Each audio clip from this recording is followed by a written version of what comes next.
प्रिय विद्यार्थियों, मैं आरसी बेरवा एसोसिएट प्रोफेसर SNKP राजकीय महाविद्यालय नीम का थाना आज आनंदम जो सिलेबस आनंदम पाठ्यक्रम जो है नया विषय जो चालू हुआ है उसके बारे में चर्चा करेंगे। कॉलेज के प्राचार्य जी एवं नोडल अधिकारी के आदेशानुसार ही मैं आप लोगों को पाठ्यक्रम के बारे में बतला रहा हूँ। आप पाठ्यक्रम को जो है सही ढंग से समझने का प्रयास करें और उसको जो है जो लागू करना है उसको आप जो है किस प्रकार से उसकी क्रियान्विति करेंगे उसके बारे में मैं आपको जानकारी इस वीडियो के माध्यम से देना चाह रहा हूँ। तो आप लोग जो है बहुत ध्यान से इसको सुने और उसको जो है व्यवहारिक रूप से लागू करने का प्रयास करें।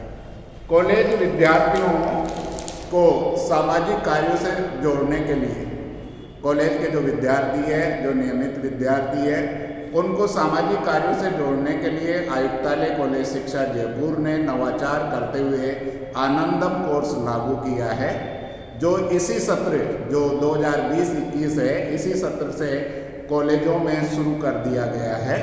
शेखावटी विश्वविद्यालय के द्वारा भी इस सिलेबस को जो है पास कर दिया गया और आपके शेखावटी विश्वविद्यालय की जो कॉलेजेज है उसमें ये इसी सत्र से पाठ्यक्रम शुरू हो गया है। 2020-21 में ये पाठ्यक्रम है और इस वर्ष जो है इस सत्र में जो है ये जो पाठ्यक्रम होगा स्नातक स्तर पर प्रथम वर्ष जो BA प्रथम वर्ष है, BCom प्रथम वर्ष है, BSc प्रथम वर्ष है, इसमें लागू होगा।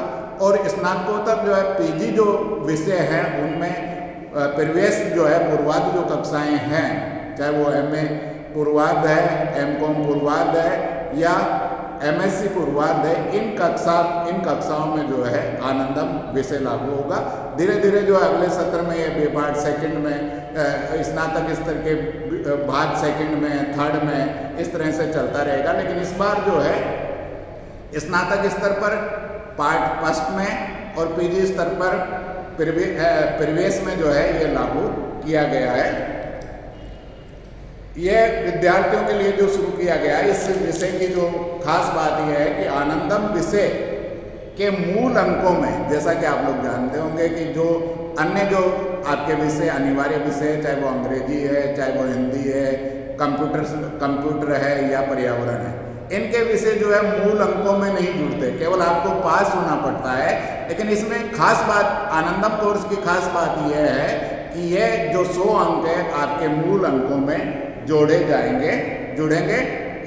लेकिन इसके लिए विद्यार्थी से किसी भी प्रकार की कोई लिखित परीक्षा नहीं ली जाएगी, इस बात का ध्यान रखें।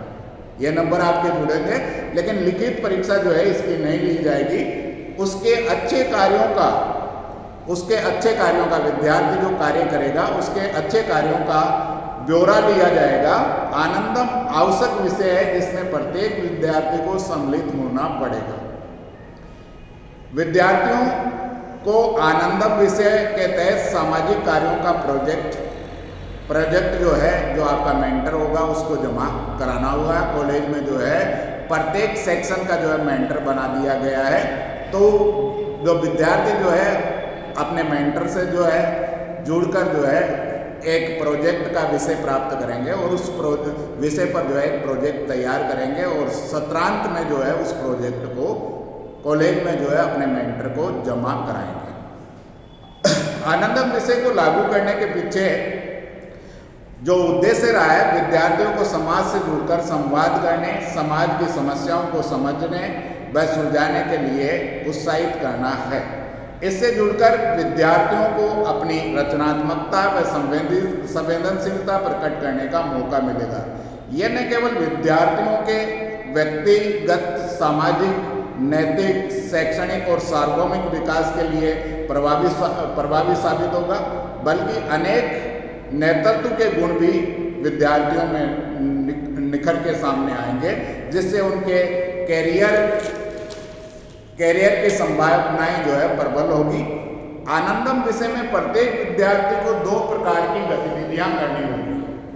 2 प्रकार की गतिविधियां विद्यार्थियों को आप लोगों को करनी है। पहली जो है व्यक्तिगत है, जो प्रत्येक विद्यार्थी को करनी होगी, और दूसरा जो है एक समूह के रूप में गतिविधि करनी होगी। दो प्रकार की गतिविधियां हैं, एक व्यक्तिगत गतिविधि है और दूसरी जो है समूह के अंतर्गत जो है जो ग्रुप बनाए जाएंगे, 10-10, 12-12 विद्यार्थियों का एक समूह का ग्रुप बनाया जाएगा और उसमें आपको प्रोजेक्ट का कार्य करना है। तो दो भागों में बांटकर जो है आनंदम की गतिविधियां देखेंगे, एक व्यक्तिगत गतिविधि के रूप में और दूसरी जो है सामूहिक गतिविधि के रूप में। तो जो पहली व्यक्तिगत जो गतिविधि है उसमें आपको क्या करना, उसके संदर्भ में आप देखें।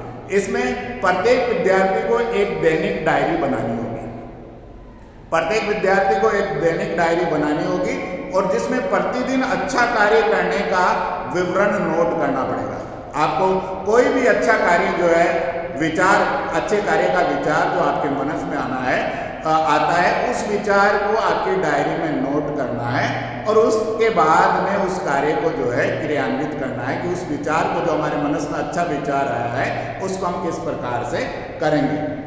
तो उस विचार के अनुरूप जैसा हमने नोट किया उसके अनुरूप कार्य भी हमें करना होगा।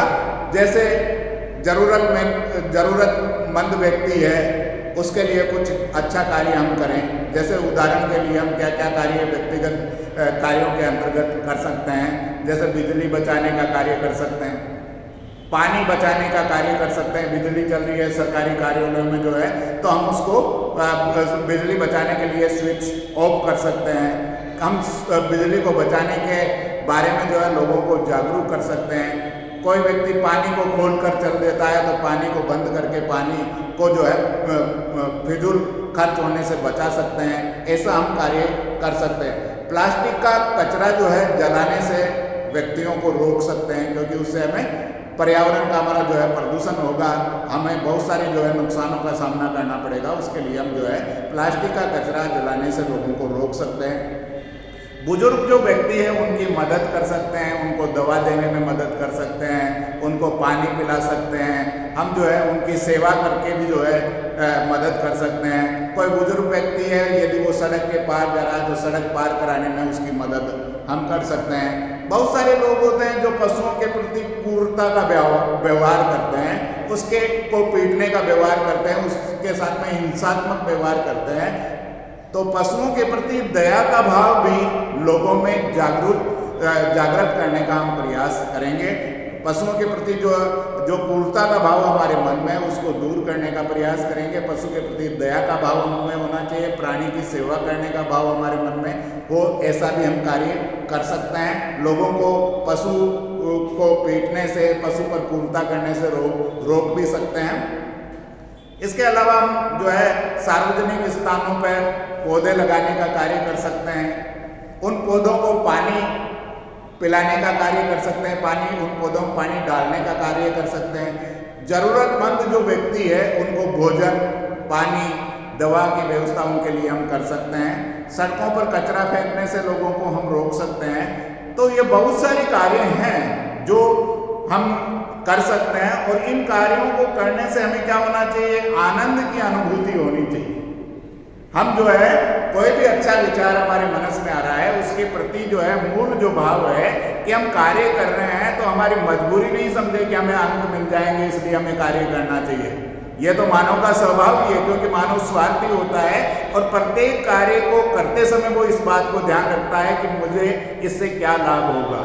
तो हम यहाँ लाभ तो ढूंढ रहे हैं लेकिन इस बात का ध्यान रखें कि उस कार्य के करने से अधिकतम लोगों का लाभ होना चाहिए और दूसरी बात कि उस कार्य को करने से हमें आनंद मिले, हमें जो है खुशी मिले कि हाँ आज हमने एक अच्छा कार्य किया।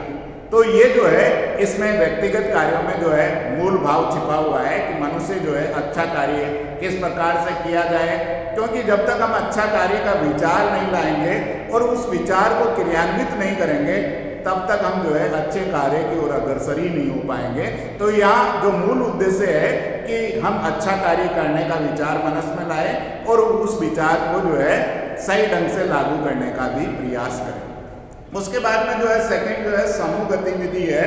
समूह गतिविधि में क्या किया जाएगा कि जो मेंटर होंगे आपके, जो भी मेंटर है वो 10-12 विद्यार्थियों का एक समूह बनाएंगे और इस समूह द्वारा समाज के विशेष रूप से जरूरतमंद लोगों, वह पर्यावरण है, महिला सशक्तिकरण है आदि विषयों पर परियोजना या प्रोजेक्ट पूरा करने के लिए आपको बताएंगे।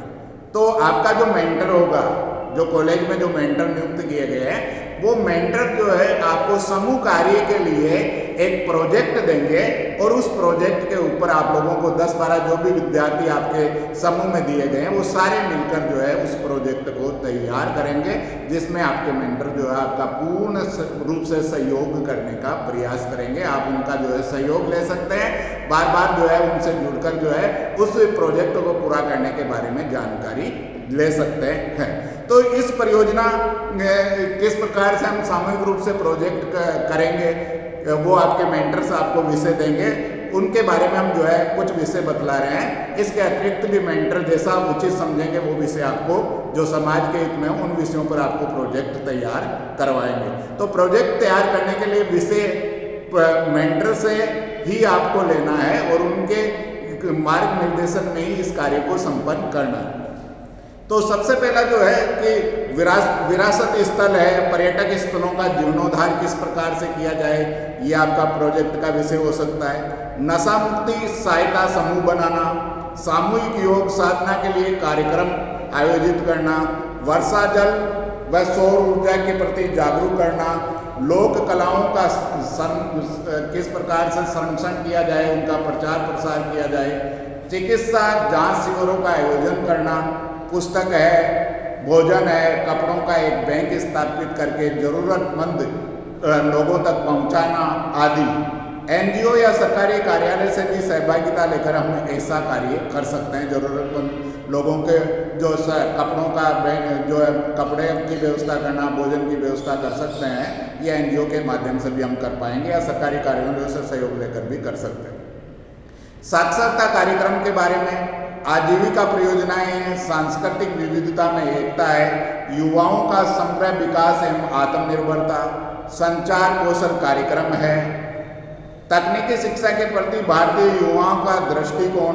सामाजिक कुप्रथाओं का समाज पर प्रभाव, परिवार नियोजन कार्यक्रम, बालिका शिक्षा, कोविड-19 का सामाजिक संबंधों पर प्रभाव, अनाधिकृत पेड़ों की कटाई को रोकना, जो लोग जो है वनों को काट रहे हैं उनके बारे में आप जो है प्रोजेक्ट तैयार कर सकते हैं। घायल जानवरों की देखभाल, प्रदूषण को सुधारने के जो उपाय हो सकते हैं उनके बारे में जो है प्रोजेक्ट हो सकता है। महिला, बच्चों या वृद्धों के उत्पीड़न को रोकने के संबंध में, सार्वजनिक पार्कों का रखरखाव किस प्रकार से किया जा सकता है उसके बारे में, कंप्यूटर प्रोग्रामों का कंप्यूटर प्रोग्राम जो है उनका युवाओं को प्रशिक्षण किस प्रकार से दिलाया जा सकता है जो उनके जीवन में बहुत उपयोगी साबित हो सकता है। कचरे का निस्तारण किस प्रकार से किया जाए उसके ऊपर जो है प्रोजेक्ट किया जा सकता है।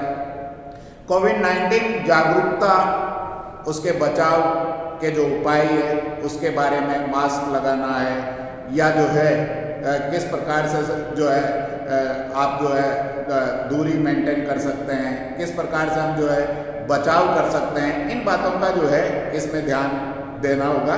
तो ये जो विषय हैं, ये इन विषयों के अतिरिक्त भी आपके मेंटर्स के द्वारा या आपके मनस में जो विचार आ रहा है उसके अनुरूप विषय को लेकर एक सामूहिक जो है प्रोजेक्ट तैयार करना। दो बातें मैंने इस प्रोजेक्ट आनंदम प्रोग्राम के अंतर्गत बताई कि एक तो दैनिक डायरी बनानी है जिसमें प्रतिदिन जो है आप जो है एक अच्छा कार्य करने का विचार लिखना है और उसको जो है क्या करना है उस विचार को क्रियान्वित करना होगा, जो आप प्रयास करें अच्छा कार्य करने का, जिसके बारे में मैंने आप लोगों को बताया। और ये जो दैनिक डायरी है वो सत्र के अंत में आपके मेंटर को जमा करानी होगी। अब देखिए कि ये जो आनंदम कार्यक्रम है इसका 100 अंक का जो मूल्यांकन किया जाएगा वो मूल्यांकन किस प्रकार से होगा, मूल्यांकन का मापदंड क्या है उसके बारे में मैं आपको जानकारी दूंगा। तो मेंटर को जो दैनिक डायरी प्रस्तुत की जाएगी, जो व्यक्तिगत रूप से प्रत्येक विद्यार्थी को प्रस्तुत करनी होगी, उस मेंटर को जो दैनिक डायरी आप प्रस्तुत करोगे उस डायरी के 10 अंक होंगे। 10 में से आपको कोई अंक मिलेंगे जैसा आप कर रहे हो। उसके बाद में आप जो प्रोजेक्ट की रूपरेखा बनाओगे उसके 20 अंक रखे गए। एक जो है हर महीने के अंतिम सप्ताह में एक आनंदम दिवस मनाया जाएगा। हर महीने के अंतिम सप्ताह में जो है किसी एक दिन जो है आनंदम दिवस मनाया जाएगा। उस आनंदम दिवस पर आपके समूह का कोई भी एक व्यक्ति जो है जो कार्य किया गया है उसकी प्रस्तुति यहाँ देगा कि हमने ये कार्य जो है सामूहिक प्रोजेक्ट के अंतर्गत किए हैं, या व्यक्तिगत रूप से कोई विद्यार्थी बारी बारी से देगा। और आप लोग जब भी प्रोजेक्ट का कार्य कर रहे हो या व्यक्तिगत रूप से कोई अच्छा कार्य कर रहे हो तो उसके लिए आपको फोटोग्राफ्स लेनी होगी। वो फोटोग्राफ्स आप जो है मेंटर को जमा कराओगे, मेंटर के माध्यम से जो है वो नोडल अधिकारी तक पहुंचेगा। फोटोग्राफ में जो है आप लोग जो भी अच्छा कार्य कर रहे हैं, जो भी सामूहिक कार्य कर रहे हैं, उसके फोटोग्राफ्स होने चाहिए। और कोशिश की जाए कि जो अच्छा कार्य आप कर रहे हैं, चाहे स्वच्छता का कार्य कर रहे हैं, चाहे साक्षरता का कार्य कर रहे हैं, उनका लोकल जो आपका समाचार पत्र है उनमें भी उनको प्रकाशित कराएं और उसकी सूचनाएं जो है आप जो है नोडल अधिकारी तक मेंटर्स के माध्यम से पहुंचाने का प्रयास करेंगे। तो आप लोग जो है इन बातों को ध्यान में रखें कि अच्छा कार्य करते समय आप जो है फोटोग्राफी भी करें, क्योंकि उनकी भी हमें ये जो मूल्यांकन किया जाएगा उसमें आवश्यकता पड़े। तो पहली बात कि मेंटर को जो प्रस्तुत की जाएगी दैनिक डायरी, उसके 10 अंक होंगे। प्रोजेक्ट की रूपरेखा जो बनाई जाएगी उसके 20 अंक होंगे। और आनंदम दिवस पर जो उपस्थिति एवं भागीदारी होगी उसके 20 अंक होंगे। तो ये जो है 50 अंक का जो है आपका जो है व्यक्तिगत कार्य के रूप में हमें देखने को मिलेगा। और 50 अंक का जो है प्रोजेक्ट कार्य है। जो प्रोजेक्ट का कार्य है उसके भी अंकों का विभाजन किया गया है कि प्रोजेक्ट पर काम करते हुए जो वीडियो बनाओगे उनके 10 अंक है। सामाजिक गतिविधियों में सहभागिता के 10 अंक है। और समस्या जो प्रोजेक्ट आपने चुना उसकी जो समस्याएं हैं, जो चुनौतियां हैं, उसका निराकरण किस प्रकार किया गया है उसके 30 अंक हैं। तो आप लोग जो है ये इस प्रकार का कार्य करेंगे जिसके आधार पर हम 100 अंक जो है आपको जो है 100 अंकों का मूल्यांकन किया जाएगा। मूल्यांकन का मापदंड मैंने आप लोगों को अभी बताया। आनंदम दिवस के बारे में कि आनंदम दिवस हर महीने में होगा और उसके अंतर्गत जो है हर ग्रुप से जो है भाग लेना पड़ेगा और मेंटर्स के माध्यम से जो है अपनी प्रस्तुति देनी पड़ेगी। जो भी सामूहिक कार्य है उसके बारे में या आपने जो अच्छा कार्य किया है वो आपको बतलाना पड़ेगा। उसके आधार पर जो है आपका मूल्यांकन होगा। तो आप लोग जो है इस विषय के बारे में जो है जानकारी आप लोगों को दी गई उसका आप लोग जो है पूर्ण रूप से लाभ उठाने का प्रयास करें और कोशिश करें कि हम जो है इस विषय को बहुत ही ईमानदारी के साथ में जो है समझने का प्रयास करेंगे। ईमानदारी के साथ में इस विषय को करने का प्रयास करेंगे। एक औपचारिकता मात्र नहीं होनी चाहिए। हमारा उद्देश्य है कि आनंदम का तात्पर्य यह है कि हम कार्य करें, उसके अंतर्गत हमें आनंद की अनुभूति हो। और आनंद की अनुभूति कब होती है? जब हम दूसरों के लिए कार्य करते हैं, हम अच्छे कार्य करते हैं, हम जो है निस्वार्थ भाव से कार्य करने का प्रयास करते हैं। यद्यपि हम जानते हैं कि कोई भी मनुष्य निस्वार्थ भाव से कार्य नहीं करता है, उसके कार्य के पीछे कोई ना कोई उद्देश्य, कोई ना कोई लक्ष्य अवश्य होता है। लेकिन उसके बावजूद इस बात का ध्यान रखना होगा कि हमें तो उस कार्य में लाभ हो रहा है, लेकिन उस कार्य में मेरे उस कार्य के करने से अधिकतम लोगों का भी लाभ होना चाहिए। उसी से हमें आनंद मिल सकता है। व्यक्तिगत सुख में आनंद नहीं छिपा हुआ है। व्यक्तिगत सुख में आनंद नहीं है। हम जो है शारीरिक जो सुख की बात करते हैं उसमें आनंद की अनुभूति नहीं मिल पाती। हमें आनंद तो उसी में मिलता है जो हम हमारे विवेक के द्वारा करते हैं। और इस बात का ध्यान रखें कि क्वालिटी हमारी जो है क्वांटिटी की अपेक्षा में क्वालिटी पर जोर देना है। गुणात्मक जो है हमारा जो कार्य है वो गुणात्मक दृष्टि से उत्कृष्ट होना चाहिए। मात्रात्मक दृष्टि से आगे बढ़ाने का प्रयास करने से कोई ज़्यादा लाभ नहीं होता है। एक भी कार्य करें लेकिन अच्छा कार्य करें, वो गुणात्मक दृष्टि से अच्छा हो, जिससे हमें भी आनंद की प्राप्ति हो और उस व्यक्ति जिन व्यक्तियों के लिए जो हम कार्य करें उन्हें भी उसका लाभ मिले। तो निश्चित रूप से हमारा जो आनंदम का प्रोग्राम जो राज्य सरकार के द्वारा विश्वविद्यालय के द्वारा लागू किया गया उसमें को हम सफल करने में सफल हो सकते हैं। और इस प्रोग्राम को जो संचालित करने का कार्य करेंगे, आपका जो मार्गदर्शन का कार्य विद्यार्थियों का करेंगे, वो विद्वान जो साथी हमारे हैं जो मेंटर के दायित्व का निर्वहन कर रहे हैं वो करेंगे। तो मेंटर्स के संदर्भ में भी मैं कुछ बातें जो है बताना चाहूँगा जो मेंटर्स को ध्यान में रखनी है कि प्रत्येक विद्यार्थी की दैनिक डायरी की समीक्षा कोशिश की जाए कि वो प्रतिदिन करें। प्रत्येक विद्यार्थी जो अच्छा विचार लिख रहा है उसकी दैनिक डायरी की वो समीक्षा करेंगे। सामूहिक सेवा का प्रोजेक्ट के बारे में वो समय समय पर विद्यार्थियों को परामर्श देंगे। आनंदम दिवस पर विद्यार्थियों की सहभागिता सुनिश्चित करेंगे। आनंदम दिवस को सफल बनाने का प्रयास करेंगे। नियमित रूप से विद्यार्थी की गतिविधियों का मार्गदर्शन व समीक्षा करेंगे। सामूहिक प्रोजेक्ट के फोटोग्राफ्स अखबारों में जो है न्यूज जो है प्रसारित करवाने में भी महत्वपूर्ण भूमिका निभाएंगे और उन्हीं के माध्यम से ये जो आनंदम पाठ्यक्रम जो है निश्चित रूप से जो है चल पाएगा, सफल हो पाएगा। तो मेंटर्स को भी इन बातों पर ध्यान रखना है कि हमें जो है एक औपचारिकता के रूप में नहीं वरन जो है हम उन विद्यार्थियों के साथ में जुड़कर जो है उनके मन में जो है मोरल एजुकेशन के जो संदर्भ में हम चर्चा करते हैं कि उनके मन में जो है अच्छे विचारों का विकास करें। कि सामान्य रूप से हम जानते हैं कि केवल डिग्री लेने से कोई व्यक्ति शिक्षित नहीं हो जाता है। शिक्षित व्यक्ति उसे ही कहा जाता है जिसमें संस्कारों का विकास है, जिसमें अच्छे कार्यों को करने की ललक देखने को मिलेगी। तो वो कार्य जो है हम केवल जो है डिग्री लेकर जो है विद्यार्थी जो है यह नहीं समझे कि हम जो है चूँकि बीए की डिग्री ले लिए या पीजी की डिग्री ले लिए हम तो गांव के सबसे जो है शिक्षित व्यक्ति बन गए। यदि आप में जो है संस्कार ही नहीं है, आप में प्राणी के प्रति दया का भाव ही नहीं है, तो उस डिग्री का कोई औचित्य नहीं है। आपकी डिग्री तभी सार्थक है जब आपने संस्कार जो है अपने माता पिता के द्वारा, अपने गुरुओं के द्वारा प्राप्त किया है। तो प्रत्येक विद्यार्थी को चाहिए कि संस्कार से युक्त जो है शिक्षा होती है वही जो है उत्तम शिक्षा का रूप मानी जाती है। केवल डिग्री लेने से कोई व्यक्ति ज्ञानी या शिक्षित नहीं होता, वह जो है अपने व्यक्तिगत आचरण को विकसित करेगा तभी वह शिक्षित कहलाएगा। हम डिग्री ले लें लेकिन संस्कार यदि हम में नहीं है तो शायद हमसे अच्छा वो अनपढ़ व्यक्ति है जो अधिक संस्कारित है। तो शिक्षा का